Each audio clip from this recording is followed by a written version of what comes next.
रशीदी साहब को वहाँ पे लोगों ने रसीदा, इसकी मैं कड़ी निंदा करता हूँ।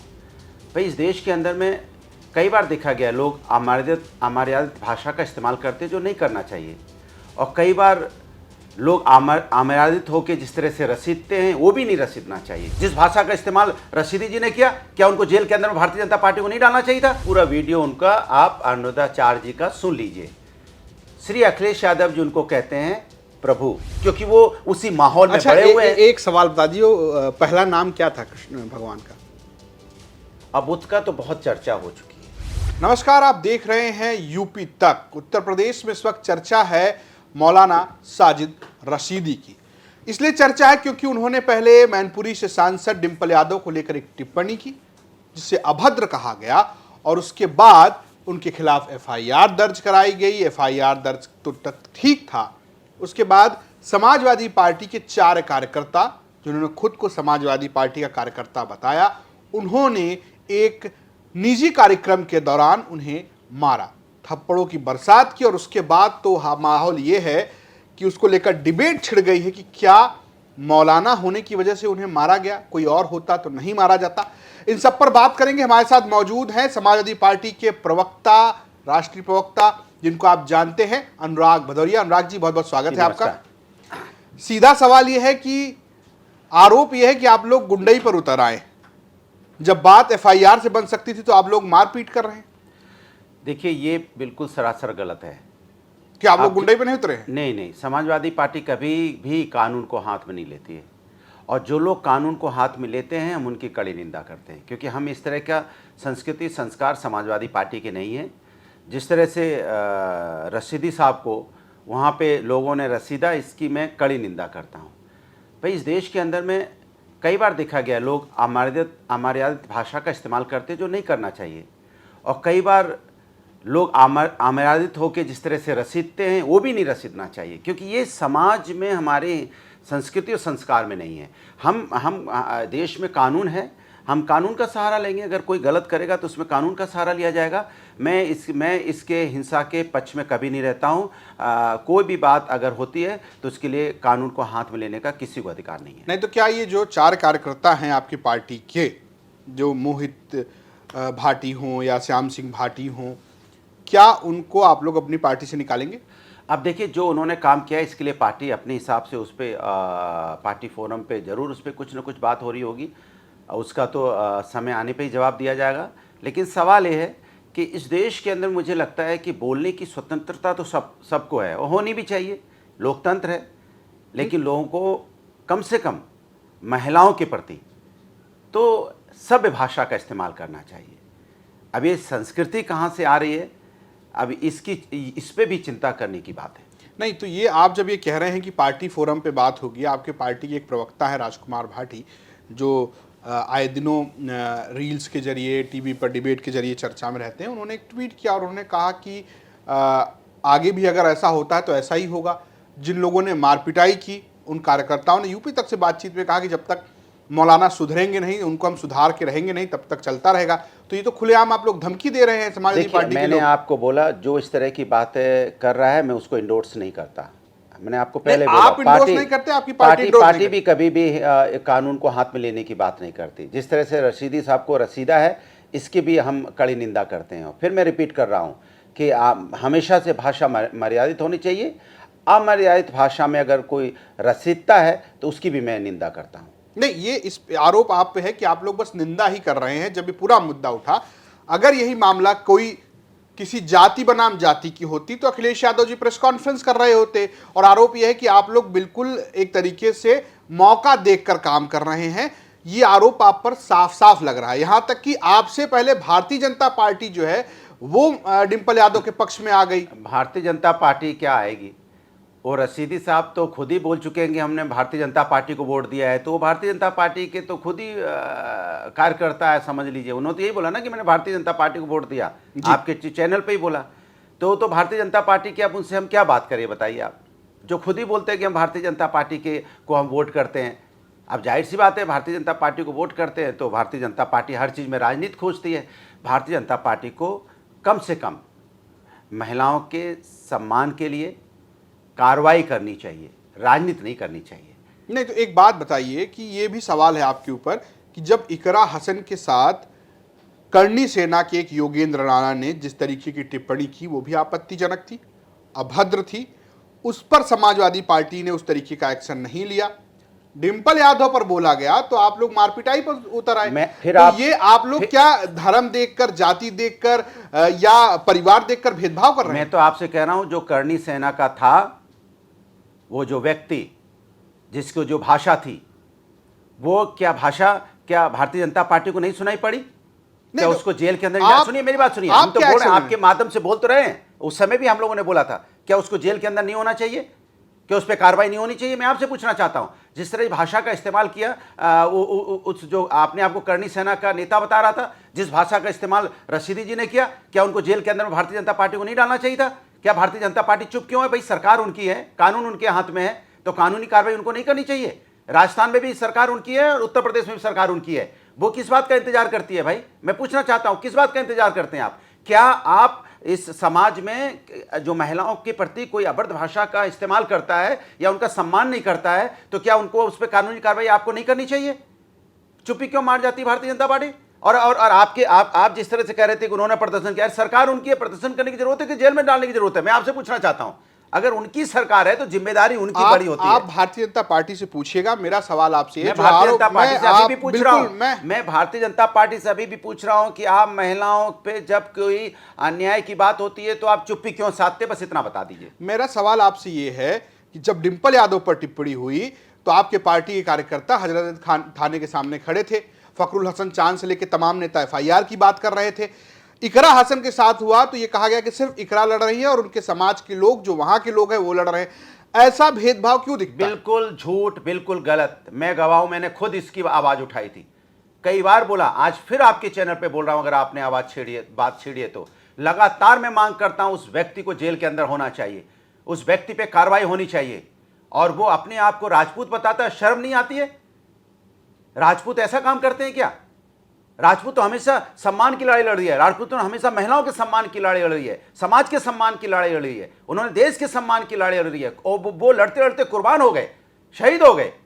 इसलिए वो व्यक्ति, जो व्यक्ति इस तरह की भाषा करता है, वो राजपूत समाज से नहीं हो सकता। और जिन राजपूत समाज की बात कर रहे हैं उसका भी आरोप आपके ऊपर है कि आपके एक राज्यसभा के सांसद रामजी लाल सुमन, जिनको लेकर इतना विवाद हुआ, उन्होंने राजपूत छोड़िए, देश के नायकों का अपमान किया राज्यसभा में। देखिए, जब इसकी बात हुई, चूंकि मैं खुद राजपूत हूं जी, और मैं जानता हूं कि राजपूत का धर्म क्या होता है, बचपन से हमें क्या सिखाया गया है। बचपन से हम लोग एक संस्कार से बड़े होते हैं, एक राष्ट्रभक्ति के माहौल में बड़े होते हैं, समाज भक्ति के माहौल में बड़े होते हैं।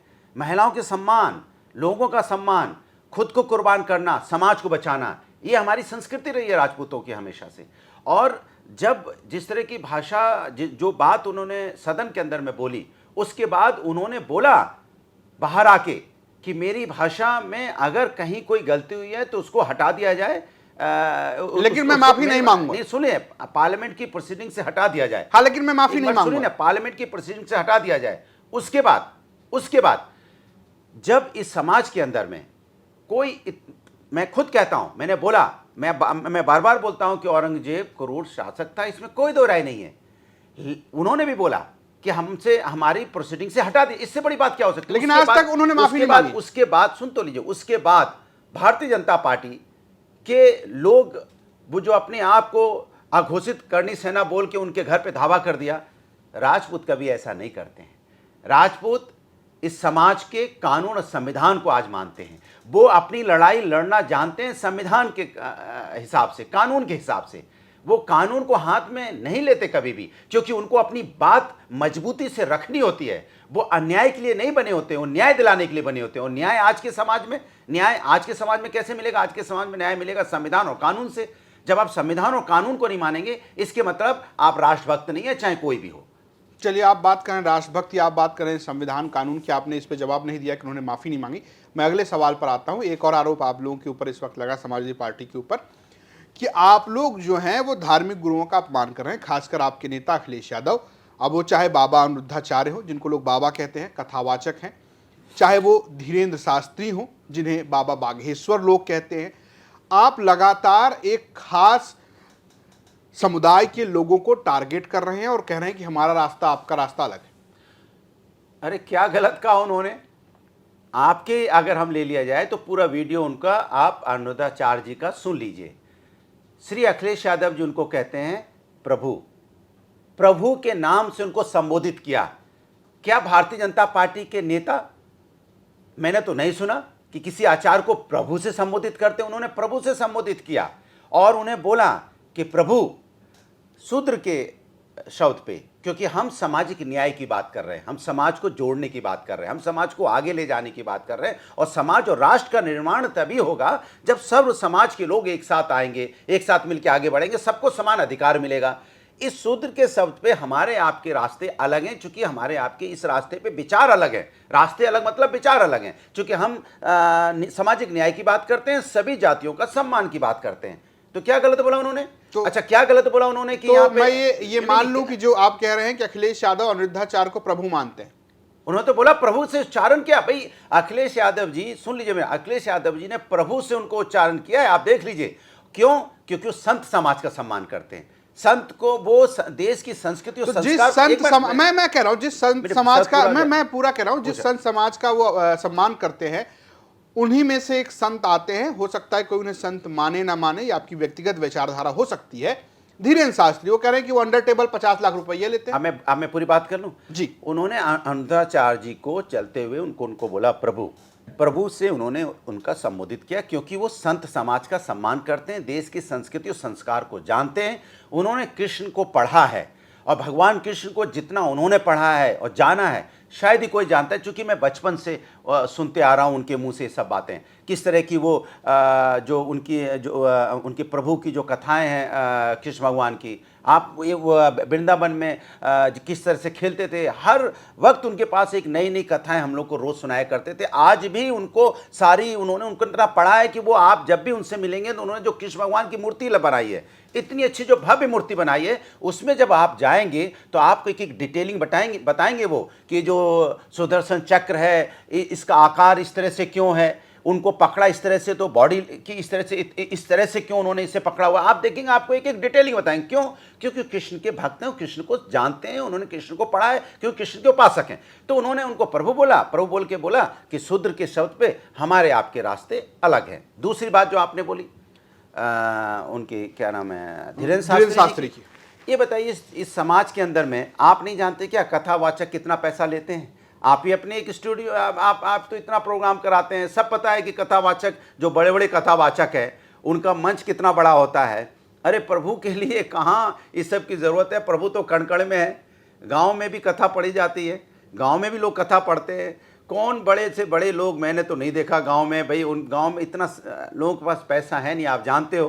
तो बड़े कथावाचक बड़े हिसाब से रहते हैं, वो आपको ही पता है, हमें ही पता है, उसको क्यों डिटेल में जाना। आप जानते हैं कथा जो वाचक होते हैं, जो बड़े कथावाचक हैं, उनकी व्यवस्थाएं बहुत बड़ी होती हैं। और जो गांव में कथा पढ़ते हैं वो उनकी कथाएं, उनकी भी कथाएं वही हैं। प्रभु तो वो वहाँ पे बड़े स्टेज पे जो कथा पढ़ते हैं बड़ी जगह पे, वहाँ भी प्रभु हैं। प्रभु गांव में भी हैं, प्रभु तो कण कण में है। आपके अंदर प्रभु के प्रति आस्था होनी चाहिए। उनका कहने का मतलब ये था कि प्रभु के प्रति आस्था होनी चाहिए। प्रभु आपको गांव में भी और गांव के छोटे कस्बे में भी और गांव के आप अगर अपने खेत पे भी अगर प्रभु के आराधना करेंगे तो आपको वहाँ भी खेत पे भी प्रभु आपको मिलेंगे।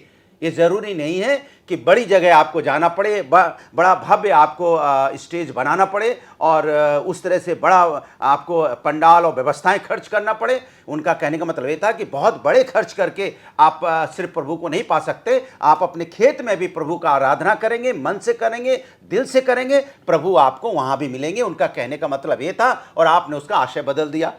उसने आशय दूसरी तरफ से ले लिया। उन्होंने ये बोला, वो जो उन्होंने बोला कि पैसे से, उनका बोलने का मतलब ये था कि जो बड़े मंच सजते हैं, बड़ी जगह पे आपने देखा होगा, बड़े शहरों में बड़े मंच बनाए जाते हैं, कितना भव्य खर्चा होता है, कितना भव्य खर्चा होता है। आप बताइए कि स्टेज बनाने में एलईडी लगती है, एलईडी पे कितने खर्च होते होंगे। क्या ये किसान गांव का गरीब व्यक्ति इतना एलईडी, इतना भव्य मंच बना सकता है कथा सुनने के लिए? वो तो अपने खेत में भी बैठ जाएगा। किसान खेत में भी अपना मेहनत करने के बाद प्रभु की आराधना करेगा। अपनी अगर वहाँ कोई कथा सुनाने वाला मिल जाएगा, उसकी कथा सुन लेगा, वहीं प्रभु उसको मिल जाएंगे। उनका कहने का मतलब ये था कि बड़े मंच की और बड़े एलईडी की जरूरत नहीं है। आप गांव में भी छोटी जगह बैठ के भी अगर कथा पढ़ेंगे तो प्रभु आपको मिलेंगे, क्योंकि प्रभु कण कण में हैं। हर आत्मा ही को ही परमात्मा बोला जाता है। आपकी आत्मा शुद्ध होनी चाहिए, आपकी सोच शुद्ध होनी चाहिए, आपका नहीं आपका आप दूसरों का सेवा भाव होना चाहिए। आप इस मन से प्रभु को याद करेंगे, प्रभु आपको हर जगह मिलेंगे। जिस हिसाब से आप बोल रहे हैं, हो सकता है कि आप भी ये कर सकते हैं कहीं एक स्टेज लगाकर, और वो अलग विषय है। हम तो गांव, हमें तो कथा गांव में अच्छी लगती है और भाव मन से लोग सुनते हैं। कम से कम इतना भव्य उतना करने के मुझे नहीं लगता गांव में किसी नहीं। एक आखिरी सवाल मैं आपसे ले लेता हूं। जिस तरीके से इस जो आरोपों पे आपने जवाब दिया कि इसका आशय अलग लिया गया, चाहे वो आरोप हो या इटावा में जो कांड हुआ उसके बाद से ब्राह्मण समाज समाजवादी पार्टी से बहुत नाराज है। इसका एक उदाहरण आजमगढ़ में तब देखने को मिला जब आप लोग पीडीए भवन यानी कि अखिलेश यादव जब पीडीए भवन का उद्घाटन करने गए, तब काला झंडा दिखाया गया। ब्राह्मण आपसे नाराज है। देखिए, उत्तर प्रदेश का नहीं, देश का हर जाति का व्यक्ति, चाहे किसी भी वर्ग का हो, किसी भी धर्म का हो, अगर किसी का सम्मान करता है तो श्री अखिलेश यादव जी का करता है। क्योंकि तो काला झंडा भी दिखा रहा है। नहीं, कुछ नहीं। मैं बता रहा हूँ, बीजेपी की चाल में कहाँ फंस रहे हैं। ये भारतीय जनता पार्टी की चाल होती है। अगर हमसे नाराज होते, समाज के कोई भी वर्ग अगर हमसे नाराज होता, तो क्या हमें आज 43 सीटें उत्तर प्रदेश में मिलती? हम तो वो सीटें जीते हैं, सनातन पांडे बलिया से जीते हैं। क्या वो ब्राह्मण नहीं है? मैं आपसे पूछना चाहता हूँ, तो हमसे क्यों ब्राह्मण नाराज होगा? बलिया जैसी सीट पे सनातन पांडे जी जीत के आए हैं। क्या हमारे नेता विरोधी दल पांडे जी हैं, माता प्रसाद पांडे जी है, हमारे नेता विरोधी दल हैं, क्यों हमसे नाराज होगा? क्योंकि हम सम्मान दे रहे हैं, हम लोकसभा में पहुंचा रहे हैं, हम विधानसभा का लीडर अपोजिशन बना रहे हैं। लीडर अपोजिशन, अगर मुख्यमंत्री के बाद किसी का पद होता है तो लीडर अपोजिशन होता है। हमको लीडर अपोजिशन पे बैठा रहे हैं, हमसे क्यों नाराज होगा? भारतीय जनता पार्टी की राजनीति से नाराज है, क्योंकि भारतीय जनता पार्टी कोशिश करती है, एक मिनट, भारतीय जनता पार्टी कोशिश करती है, क्योंकि समाजवादी की पार्टी के साथ सभी वर्ग के लोग जुड़ रहे हैं, तो उसमें कैसे हम कुछ अपना एक बात करें। अरे जिस बात की आप बात कर रहे हो, वो बात यह है कि इटावा में जिस तरह से कथावाचक को के बाल काटे गए, उसके ऊपर मूत्र विसर्जन हुआ, उसका सिर मुड़वा दिया गया, तो इस पर एक आवाज़ उठी कि भाई क्यों कोई भी व्यक्ति, क्योंकि भगवत गीता में साफ साफ लिखा है कि जो व्यक्ति ज्ञानी है, सत्य है, साधना है जिसके अंदर, वो शंकराचार्य तो कथा पढ़ सकता है। नहीं, जिन शंकराचार्य का सम्मान अखिलेश यादव जी करते हैं, तस्वीरें भी हैं, वो तो कह रहे हैं कि सिर्फ ब्राह्मण ही कथा वाचन कर सकते हैं। नहीं, आप वो उनके विचार हो सकते हैं, हम उनके विचार, और कह रहे हैं कि भागवत गीता में लिखा है। नहीं, मैं कह रहा हूं भागवत गीता की, मैं तो बता रहा हूं, अध्याय 18 में श्लोक 41 आप पढ़ेंगे तो उसमें लिखा हुआ है कि जो सत्य बोलता है, जिसके अंदर ज्ञान होगा, जिसके अंदर साधना होगी, और जो समझता है, जिसको ज्ञानी बोलते हैं, वो कथा पढ़ सकता है। एक बात तो कथा तो प्रभु है ना, प्रभु तो कहीं बटे हुए नहीं ना, प्रभु तो ये थोड़ी है कि प्रभु इस जात के प्रभु नहीं है।